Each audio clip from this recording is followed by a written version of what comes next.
E aí, galera, tranquilo? Na aula de hoje nós vamos fazer uma revisão, uma correção das atividades 1 e 2 da plataforma. É uma revisão para vocês verem o que está pegando aí. Bom, na primeira pergunta da atividade 1, aquele primeiro questionário, está perguntando o que são as leis de Newton. Newton foi o cara que veio depois de Galileu e Aristóteles e sintetizou todos os movimentos em três leis. Então, as leis de Newton, basicamente, elas estabelecem uma relação entre força e movimento. Newton viu que tinha intimidade entre esses dois fatos, a força influencia no movimento, e nós vamos ver daqui a pouco como é que acontece isso. Tá? Mas a resposta correta é essa aí. 2. A palavra motivo foi substituída por qual grandeza física no vídeo? Direto lá no vídeo do Fusquinha, eles falam do motivo que mantém o objeto em movimento. Isso nós chamamos hoje de força.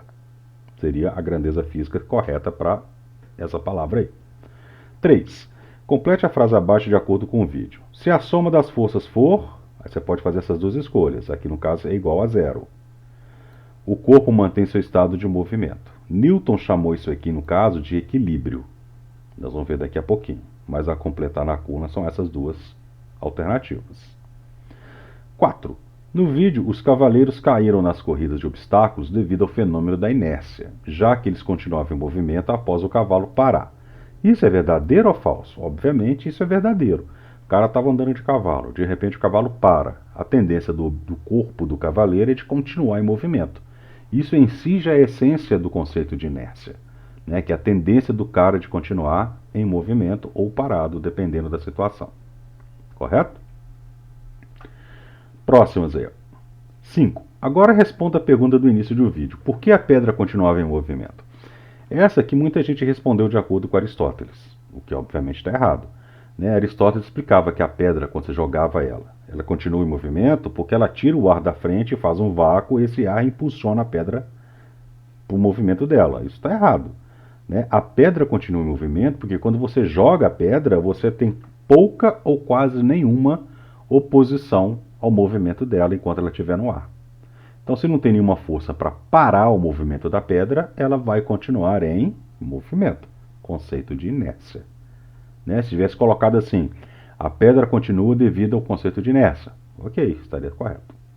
Tá certo? Nessa primeira atividade, tinha um segundo questionário, logo depois de ler o texto. Então, comecemos com a número 1. A número 1 é para relacionar alguns conceitos, relacionar uma coluna com a outra. Né, os conceitos de inércia, força resultante, força de apoio e condições de equilíbrio. Inércia, capacidade do objeto em manter-se em seu estado inicial. O que a gente entende por estado inicial? Ou ele está parado, ou ele está em movimento. Então essa é a inércia, a capacidade dele ficar do jeito que ele estava.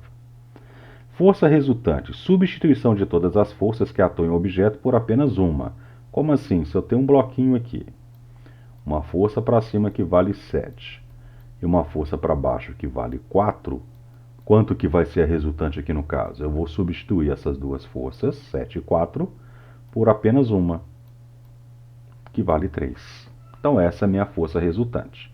Lembrando da seguinte regrinha, quando tem sentidos opostos, um para um lado, outro para o outro, você subtrai. Quando tem o mesmo sentido, aponta para o mesmo lado, você soma. Força de apoio. Força feita por uma superfície quando tem um objeto pressionando a mesma. Se eu tiver uma mesa aqui, ó, coloco alguma coisa em cima da mesa. A gravidade vai puxar esse negócio para baixo. Só que ele não está apoiado na mesa, então ele pressiona a mesa para baixo. Se ele pressiona a mesa para baixo, a mesa joga ele para cima. Essa força para cima que é chamada de força de apoio. Que é também chamada de força normal, a gente vai ver depois. Tá? Condições de equilíbrio, quando a força resultante é igual a zero. Newton colocou isso para nós. A principal condição para um cara estar em equilíbrio é essa, que a força resultante seja igual a zero. Como que a força resultante é igual a zero? Suponha que eu tenho aqui uma caixinha com duas forças. Para a direita vale 5 e tem uma força para a esquerda. Para esse cara estar em equilíbrio, quanto que tem que ser a força da esquerda? 5. Para uma anular com a outra. Aí no caso aqui a resultante é igual a zero. Isso faz com que o objeto esteja em equilíbrio, né? Próxima. Disco de hóquei deslizando sobre o gelo acaba finalmente parando. Aí eu quero explicação para esse fato de acordo com Aristóteles e de acordo com Galileu e Newton. Primeiro, o que é um disco de hóquei? É aquele jogo que você joga, que a galera joga muito nos Estados Unidos, Canadá. Você tem um disquinho, Aí os caras patinam no gelo e fica dando pancada nele com um taco aqui, ó.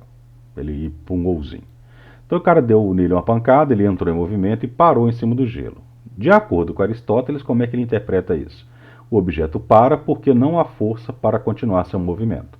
Aristóteles era adepto do movimento violento, que o cara só ia se movimentar se houvesse força. Então ele achava que era isso daí. E Galileu e Newton eram partidários do fenômeno da inércia. Né? Ele falava o seguinte, que o objeto continua a se mover devido ao conceito de inércia, ou seja, se não houver força de oposição, ele continua a se mover. No caso, o objeto para porque tem uma força de oposição. O cara jogou o disquinho para a direita, por exemplo, e existe a força de atrito para a esquerda. Aí essa força de atrito faz o disquinho parar. Né? Então é isso aí. Considere a ginasta pendurando nas argolas. Se ela se pendura de modo que seu peso seja igualmente dividido entre os dois anéis, como as leituras das tensões nas duas cordas de sustentação se compara com o peso dela. Estou falando dessa situação aqui, ó. Ela tem uma distribuição igual do peso. Então suponha que o peso da menina aponta para baixo, ele vale 30.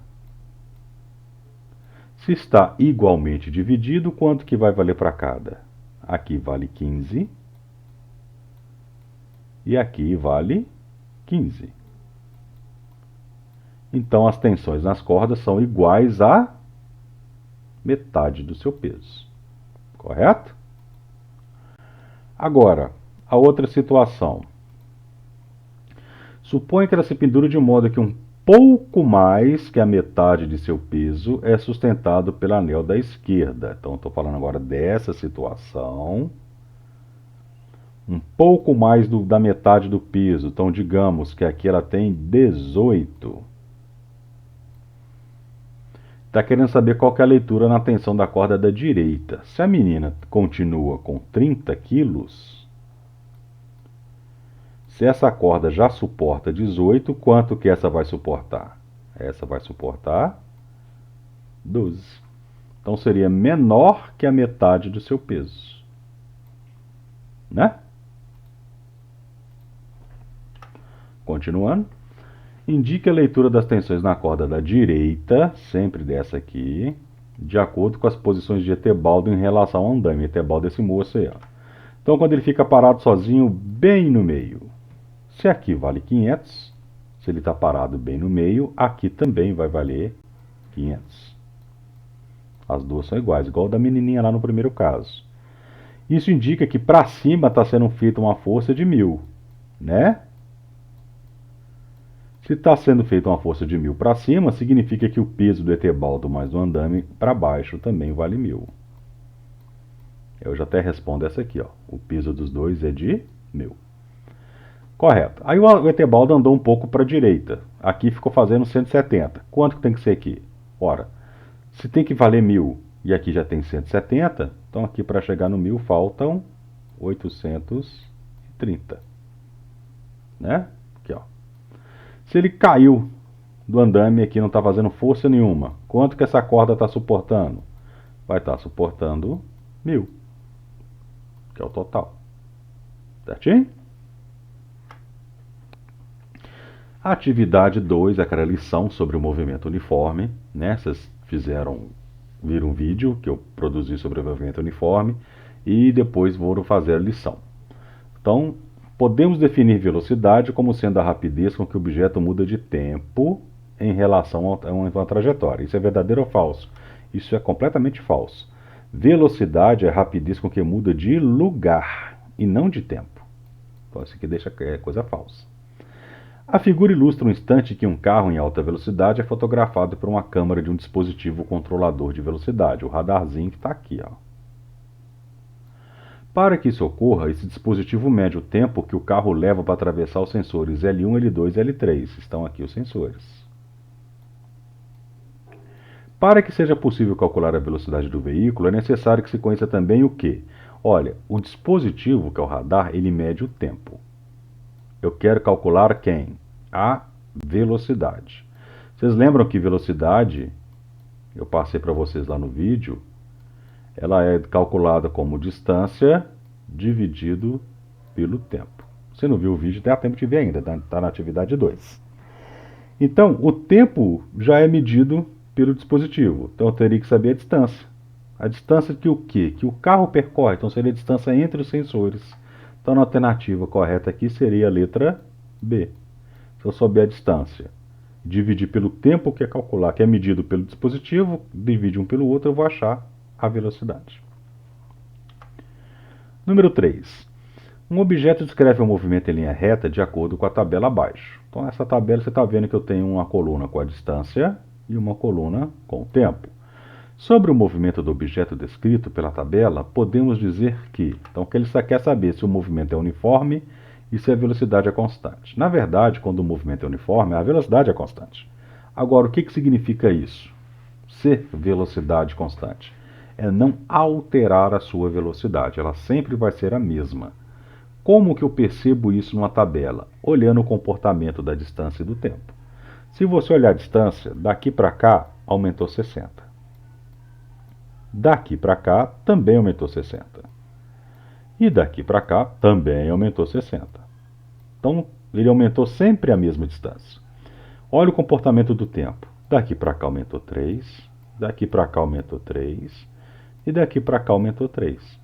Então, ele sempre percorre a mesma distância no mesmo intervalo de tempo. Isso é o movimento uniforme e a velocidade é constante. Então, o movimento uniforme a gente fala que ele percorre distâncias iguais em tempos iguais. Por isso que nesse caso aí é constante a velocidade. Ok? Número 4. Um caminhão faz uma viagem de 1.200 km em um tempo de 20 horas no total. A velocidade desse caminhão, suposta constante em todo o percurso, vale quanto? Então, tá aí as alternativas. Como que eu faço para calcular isso? Todo probleminha que requer uso de fórmula, a primeira coisa que vocês vão fazer é escrever a fórmula que vocês vão usar.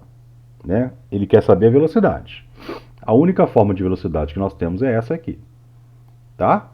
Então, o que fala essas letrinhas? V de velocidade é igual a D de distância dividido por T de tempo. O segundo passo que eu faço é substituir essas letras por números. Onde que eu vou achar esses números? Lá no problema. Então, olha aqui, faz uma viagem de 1.200 quilômetros. Quilômetros só pode ser unidade de distância. Em um tempo de 20 horas. Horas só pode ser unidade de tempo. Agora, onde tem D, eu coloco 1.200 e onde tem T de tatu, coloco 20. Então, fica assim, ó. Esse traço aqui de que divisão. Agora, eu vou dividir 1.200 por 20, eu posso cortar esses dois zeros. 120 dividido por 2, 60 km por hora, que é a letra A. Comprimento total de uma pista de atletismo é de 400 metros. Suponha que um atleta dê 3 voltas completas na mesma, em um tempo de 600 segundos. Determine o valor de sua velocidade média. Então, está aqui as alternativas. Agora, aqui nós temos um detalhe. O cara tem uma volta em 400 metros, só que ele dá 3 voltas. Então, seria o quê? 400 mais 400 mais 400. Então, se uma volta é 400 metros, 3 voltas são 1.200. Isso aqui é a distância total que ele percorre. Então, está aí a equação. Substituir a distância pelo tempo, a distância é 1.200, o tempo 600. Vou dividir os dois, eu posso cortar aqui. 12 dividido por 6, 2 metros por segundo. Né? Número 6. Um carro se movimenta em uma estrada plana em linha reta com velocidade constante. Na figura abaixo temos uma representação desse movimento em dois momentos distintos, t igual a 0 e t igual a 2. Quero saber o valor da velocidade do carro nesse intervalo de tempo. Então a gente sabe que velocidade é distância por tempo, né? Então a distância que o cara percorre, galera, olha aqui, ele começa no 40 e termina no 120. Daqui para cá, ele andou quanto? 80 quilômetros. Essa é a minha distância. Então tá aí a equação, substitui a distância 80 e o tempo é 2. 80 dividido por 2, 40. E finalmente a última atividade. Observe a tabela abaixo, distância do lado esquerdo, tempo do lado direito. Determine a velocidade do objeto pelos dados fornecidos, né, da tabela. Então está aí a equação. Onde que eu vou achar a distância? Eu vou pegar a distância aqui, ó. Daqui do 0 até o 60, ele andou 60. Certo? Em quanto tempo? De 0 até 3 segundos. Então ele andou 60 metros em 3 segundos. Substitui. 60 dividido por 3 dá 20. Então a resposta correta está aqui. Então, galera, a revisão é essa. Nós temos um questionário aí para vocês fazerem sobre esse conceito, para dar uma sedimentada no conteúdo. E logo abaixo temos um texto sobre aceleração e um pequeno questionário sobre aceleração, que é o conceito que eu vou explicar na próxima aula. Ok? Boa atividade para vocês e até a próxima. Fui!